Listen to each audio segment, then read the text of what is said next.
গল্প বনফুল। লেখা নূপুর ইসলাম। পর্ব ৮। নাবিল বসে আছে চুপচাপ। ভার্সিটিতে ছিল, নোভা ফোন দিতেই দৌড়ে এসেছে। ভালো মন্দ অবশ্য এই মেয়ে কিছুই বলেনি। ঝড়ের গতিতে তাকে ফোন দিয়েছে। দিয়ে আর ডানে বামে কথা নেই। ফোন ধরতেই রাগে চিরমির করে বলছে, আমি খালিদ ভাইয়ের পার্টি অফিসে যাচ্ছি। তুই আসবি, ৫ মিনিটের মধ্যে আসবি। সে কিছু বলবে, তার আগেই লাইন কাট।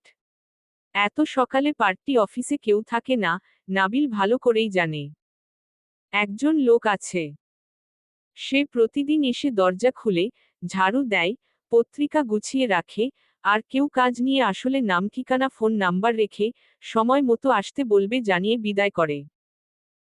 সারা দিন এমন থাকলেও, বিকেল থেকে মধ্যরাত পর্যন্ত কাজ টাজ তো ভালোই, এলাকার, দলের ছেলে পেলে দিয়ে পুরো গরমা গরম হয়ে থাকে। তাই এমন হঠাৎ সাত সকালে পার্টি অফিসে যাওয়ার কারণ তার মাথায় এলো না। তবে নোভার এমন তারা দেখে তার মনে কিছুটা দুশ্চিন্তাই হলো। আসলে, ব্যাপারটা কি? আবার কি কিছু হয়েছে? তাই ডানে বামে না দেখে, বাইক ছুটে কিভাবে যে এসেছে, একমাত্র সেই জানে। আর আসতেই নোভা বলতে গেলে তার উপর ঝাঁপিয়ে পড়েছে। চামচা, চাটুকার, তেলচাটা আরও কি কি বলল, নাবিল আগা মাথা কিছুই বুঝল না। দুনিয়ায় পয়দা হওয়ার আগ থেকে তার হাড় হাড্ডি জ্বালিয়ে খাচ্ছে। আরও কত খাবে কে জানে। তাই শান্ত করেই বলল, হয়েছে কি? নোভা সব বলল। শুনে নাবিলের তেমন ভাবান্তর হলো না। এই সন্দেহ তার আরও অনেক আগেই হয়েছে। এলাকায় চলাফেরা করে, গল্পগুজব সবই কানে আসে। কিন্তু কখনো প্রমাণসাপেক্ষ কিছু পায়নি, দেখেওনি। আর খালিদ ভাই, তার কাছে খুব সম্মান আর প্রিয় মানুষের একজন। আপার সাথেও কখনো তেমন কিছু চোখে পড়েনি। তাই যা শুনেছে সবকিছুকেই এড়িয়ে চলেছে। তবে আজও কি না শোনার ভান করা যায়? পার্টি অফিসের লোক তাকে চেনে। তাই দেখেই ভেতরে নিয়ে বসাল। শুধু পার্টি অফিসেই না, তাদের ৭ নং ওয়ার্ডে প্রায় সবাই জানে, খালিদের বিশেষ মানুষ তারা। তবে কেন, সেটা কেউ জানে না। যার যেটা মন চায় বানিয়ে নেয়। তবে তাদের বানিয়ে নেওয়া ডালপালা আরও ছড়ায় আপার বিয়ে ভাঙাতে। তবে এটাই মাথায় আসে না, যদি পছন্দ করেই থাকে, তাহলে কিসের এত লুকোচুরি? তখনই নোভা বিরক্ত মুখে পাশে রাখা চেয়ারটায় একটা লাথি বসাল। বসিয়ে নিজেই কুকিয়ে উঠল। হাঁটুতে লেগেছে, তখন ব্যথাকে পাত্তা না দিলেও এখন ঠিক জানান দিচ্ছে। নাবিল নোভাকে দেখল। এই সব সময়েই এমন। কথা যেমন পেটে রাখতে পারে না, তেমনি রাগ জেদও চেপে রাখতে পারে না। এই অল্প সময়ের মাঝেই তার ১২টা বাজিয়ে ফেলেছে। কার হাতে যে পড়বে, আল্লাহই জানে। তবে যার হাতেই পড়ুক জীবন বেচারার একদম তেজপাতা। তাই শান্তভাবেই বলল, তুই বাড়ি চলে যা, আমি দেখছি। নোভার আগে হাতের ব্যাগ দিয়ে আরো দুটো দিল। দিতে দিতে বলল, কি করবি তুই? তোর না দয়াল বাবা। এবার করব তো আমি। আগে এই গলা পার্টির মুখ থেকে শুনি। তারপর দেখ মাকে কেমন জানাই। তাই তো বলি, এত ভক্তি কেন? অতি ভক্তি যে চোরের লক্ষণ, ঠিক মিলে গেল তো। আবার বলে, দুনিয়ায় আঙুল তোলা সম্পর্কের বাইরেও অনেক সুন্দর সুন্দর সম্পর্ক আছে। তোর সুন্দর সম্পর্কের খেতা পড়ি। নাবিল আর কিছুই বলল না। খালিদ ভাই আসতে কতক্ষণ লাগে কে জানে? কাজ ছাড়া বুঝি নেতা, ভাই ব্রাদাররা সকালের সূর্যের মুখ দেখে। সে অবশ্য খালিদ ভাইকে ফোন দিয়েছে। সব সময়ের মতো দেওয়ার সাথে সাথেই ধরেছে। ধরে ঘুমোঘুম কণ্ঠে বলেছে, কোন সমস্যা, নাবিল? আমি পার্টি অফিসে, একটু আসবেন? খালিদ ভাই একটাও বাড়তি প্রশ্ন করেনি। শুধু বলছে, ৫ মিনিট বসো। আসছি। ৫ মিনিটে কারো আসা সম্ভব না। তবে ৫ মিনিটে না এলেও খুব একটা সময় খালিদের লাগলো না। তার ফ্ল্যাট পার্টি অফিস থেকে খুব একটা দূরে না। এই এলাকার সাইডেই আবাসিক এলাকা আছে। সেই এলাকাতেই তার চাচার বাড়ি দুটো। কেউ অবশ্য জানে না। কাউন্সিলর হয়ে ২-৩টা এমন বাড়ি করা চোখে লাগার মতো। তাই সবাই জানে, তার এক লন্ডন প্রবাসী আত্মীয়ের বাড়ি। তারা দেখাশোনা করে। আর সেখানেই তার জন্য আলাদা ফ্ল্যাট আছে। নামের না, বরং একেবারে নিজের। চাচার এত কাজ করে, এমন একটা ফ্ল্যাটই যদি না দিতে পারে, তো দিলটা কি? তাই বাইক নিয়ে টান দিয়ে আসতে লাগলো বড়জোর 10 মিনিট। আর এসেই রীতিমতো একটু ঝটকা খেল। নাবিল একা না, নোভাও বসা। কোন কারণে রাগে ফুসফুস করছে? সমস্যা কি? তবে সমস্যা যাই থাক, এই দুনিয়ায় সমাধান ছাড়া সমস্যা নেই। তাই সাথে সাথেই ফিরে আবার বাইকে গিয়ে বসল। সে ভেবেছে শুধু নাবিল এসেছে, তাই যেভাবে ছিল সেভাবেই চলে এসেছে। গায়ে ঘরের গেঞ্জি, সাদা লুঙ্গি। গেঞ্জি সমস্যা না যদিও, তবে সাদা লুঙ্গি পরে এই মেয়ের সামনে যাওয়ার ইচ্ছে তার হলো না। যে মেয়ে ফট করে না বলে বসে, চুল দাড়ি আর সাদা লুঙ্গিতে আপনাকে শিম্পাঞ্জির মতো লাগছে খালিদ ভাই। তাই আবার একটানে ফ্ল্যাটে গেল। গিয়ে কাপড় বদলে এসে দেখল, পার্টি অফিস খালি। সে ভ্রু কুঁচকে নাবিলকে কল দিতেই নাবিল ধরে হন্তদন্ত হয়ে বলল, খালিদ ভাই, অ্যাম্বুলেন্স লাগবে। এক্ষুনি লাগবে। মা কেমন জানি করছে। খালিদ দেরি করল না। অ্যাম্বুলেন্স কল করে সোজা নাবিলদের বাড়িতে গেল। দরজা খুলল আসমানি। তাকে দেখেই হড়বড় করে বলল, বাড়িতে তো কেউ নাই। আমারে ডাইকা কইল, বুক নাকি আটকা আসে। একটু শরবত করে দিতে। আমি করে নিয়ে আসতে আসতেই দেখি নিস্তেজ। গলা দিয়ে গলা কাটা গোড়গোড় শব্দ করছে। এত কষ্ট সহ্য করবার পারে নাই গো। মনে হয় দিলে দৌড়া পড়ছে। খালিদ উত্তর দিল না। রুমের দিকে এগিয়ে গেল।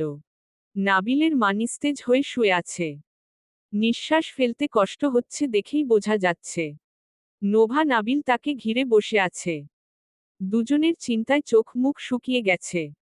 সে এগিয়ে কোমল করে বলল, নাবিল, উঠো। চিন্তার কিছু নেই। অ্যাম্বুলেন্স এসে পড়বে। আন্টিকে বরং সোজা করে শুইয়ে দাও। আর বাড়ির সবাইকে ইনফর্ম করো।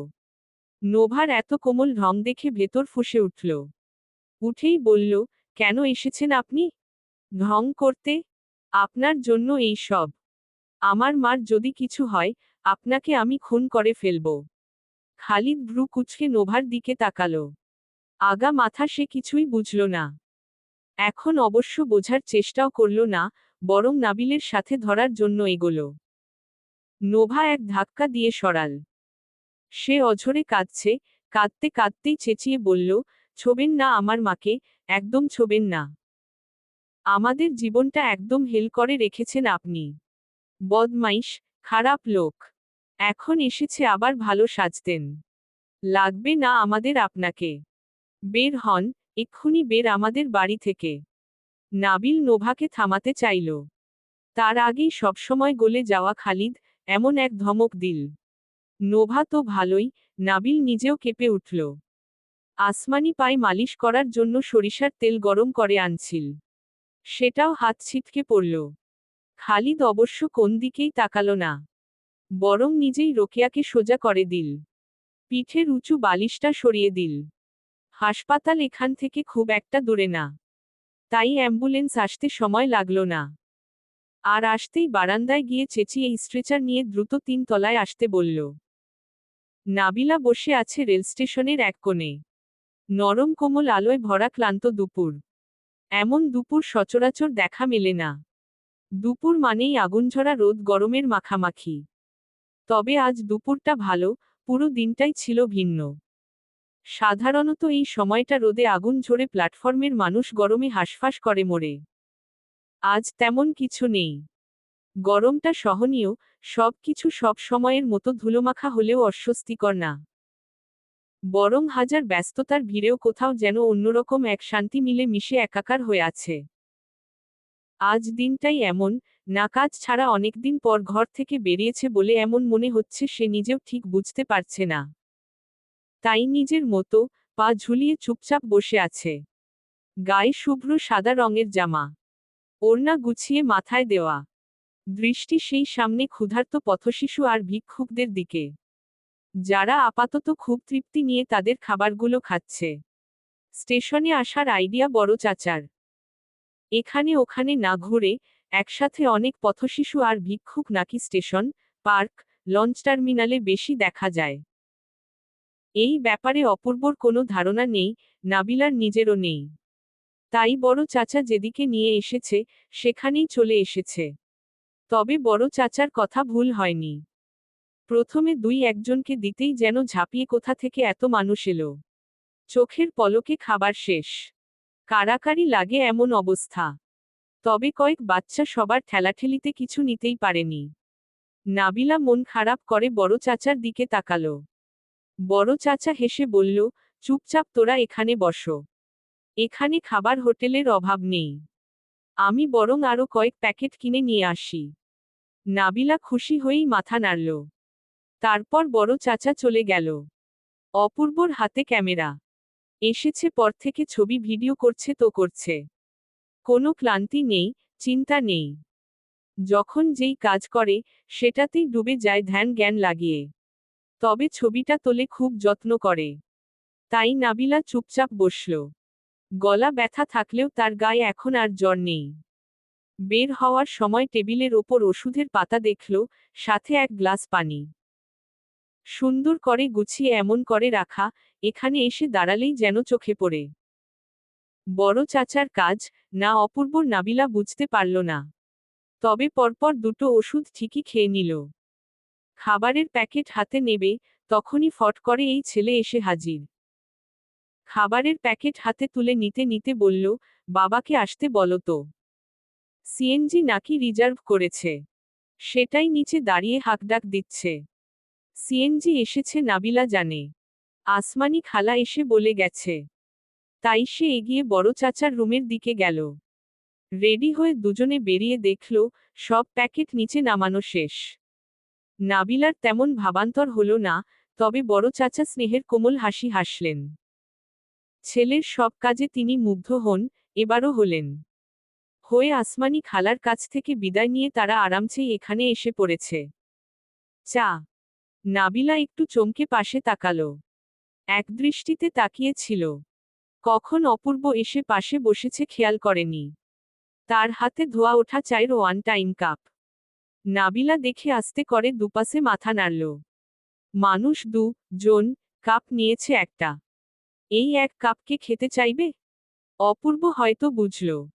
বুঝে হেসে কাপটা নাবিলার পাশে রেখে আস্তে করে ঠেলে এগিয়ে দিল। দিতে দিতে বলল, তোমার জন্যই এনেছি। নাও। কাল তোমার কফি নিয়ে খেলাম। তাই আজ শোধবোধ। নাবিলা এবার আর কিছু বলল না। ওড়নায় পেঁচিয়ে গরম কাপটা তুলে নিল। গলা ব্যথা এখন খুব না থাকলেও, খেতে ভালো লাগবে। নিয়ে আলতো করে ফু দিয়ে ঠোঁট ছোঁয়াল।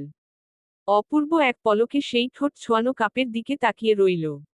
নাবিলা খেয়াল করেনি। তাই নিজের মতোই বলল, কফি এটো ছিল। অপূর্ব বিস্ময়ের ভান করে বলল, বলো কি? তাই তো বলি, কফি হবে কফির মতো। এমন মেনমেনা ডালের পানি লাগলো কেন? নাবিলা নিজেও বিস্ময় নিয়ে বলল, কিসের মতো? সেটা বাদ দাও। সরি হ্যাঁ। আমি ভেবেছিলাম তখনই কিচেন থেকে বানিয়ে দরজা খুলেছ। এমন মনে হওয়ার কারণ কি?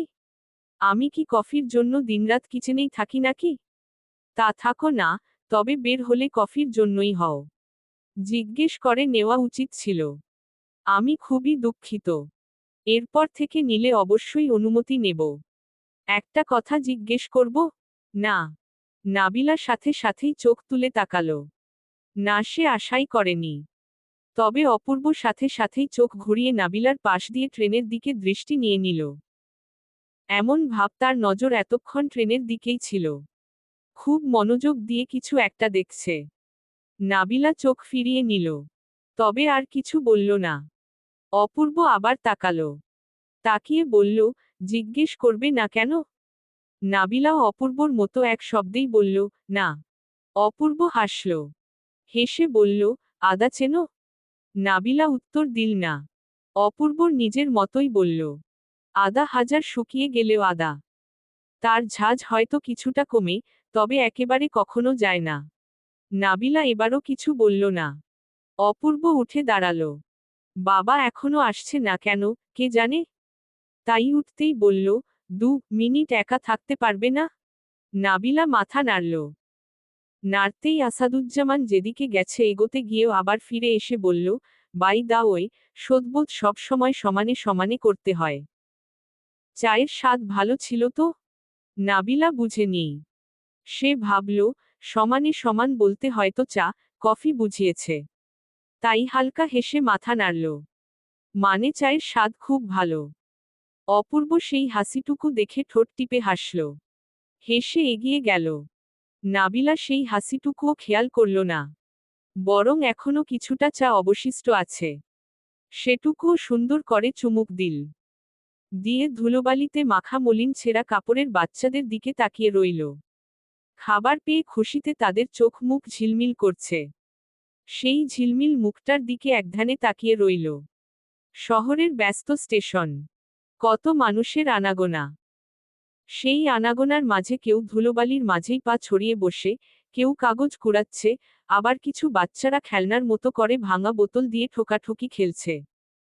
নাবিলা সেই খেলার দিকে তাকিয়েই রইল।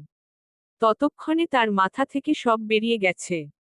বড় চাচা, অপূর্ব, আর ব্যস্ত স্টেশন, সব। বরং তার ধ্যান জ্ঞান সব, ওই যে বাচ্চা আর খেলা সেখানে। বাচ্চাগুলো খেলতে খেলতে এগিয়ে যাচ্ছে। নাবিলা তাদের দেখাদেখি নিজেও উঠে গেল। এগিয়ে গেল ধীরে ধীরে। এখানে ভিড় কিছুটা কম বললেই চলে। সে দাঁড়াতেই ঠিক সামনে দিয়ে এক ট্রেন ছুটে গেল। যেতেই নাবিলা থমকে আশপাশে তাকালো। তাকিয়ে অবাক হয়ে গেল। সে স্টেশনে নেই। বরং দাঁড়িয়ে আছে তার নানুবাড়ির এলাকার বাসস্টপে। যেখান থেকে প্রতিদিন বাসে চেপে ভার্সিটিতে যেত, আর্ট ক্লাসে যেত, বই কিনতে নীলক্ষেত যেত। আরও কত জায়গায়। আর এই রাস্তাই তো, বলেই নাবিলা ঝট করে রাস্তার ওপাশে তাকালো। পকেটে হাত পুরে সোজা একজন দাঁড়িয়ে আছে। কি সুন্দর নিষ্পাপ একটা মুখ। যে মুখটার মুগ্ধতায় সে আটকে গিয়েছিল। হারিয়ে গিয়েছিল দুজনের অন্য জগতে। তবে আজ সেই মানুষটার চোখে একরাশ বিষাদ। নাবিলা সেই বিষাদের গভীরতা বুঝতে পারে না। তার নিজের চোখ ভরা টইটুম্বুর পানি। সেই পানি নিয়ে ধীরে ধীরে সেই মানুষটার দিকে এগিয়ে গেল। অল্প কিছু দূর বাকি, ঠিক তখনই এক ধাক্কায় নাবিলা ছিটকে পড়ল। একা পড়েনি, কেউ আষ্টেপৃষ্ঠে জড়িয়ে তাকে নিয়ে পড়েছে। আর তখনই আরেকটা ট্রেন সামনে দিয়ে ছুটে গেল। নাবিলার ধ্যান ছুটে গেল। ছুটতেই নিজেকে সেই স্টেশনের কিছুটা দূরে আবিষ্কার করল। আর আবিষ্কার করল, ঝাপটে ধরা মানুষটা অপূর্ব। তার লম্বা চওড়া দেহের মাঝে, তার ছোট্ট শরীরটা বন্দী হয়ে আছে। আর অপূর্বর দৃষ্টি পুরো তার দিকে। সেই দৃষ্টিতে ভয়, বিস্ময় তার সাথে সমানে হাঁপিয়ে যাচ্ছে। জান প্রাণ ছেড়ে যে দৌড়ে এসে, বুঝতে নাবিলার অসুবিধা হলো না। অসুবিধা হলো না, এত মানুষের ভিড়ে বড় চাচাকে খুঁজে পেতে। তিনি দাঁড়িয়ে আছেন, রাস্তার ওপারে। থমকে, রক্তশূন্য মুখে। হাতের খাবার সব পড়ে নিচে মাখামাখি হয়ে আছে। চলবে। গল্পটা কেমন লাগলো জানাবেন ও সাবস্ক্রাইব করতে ভুলবেন না প্লিজ।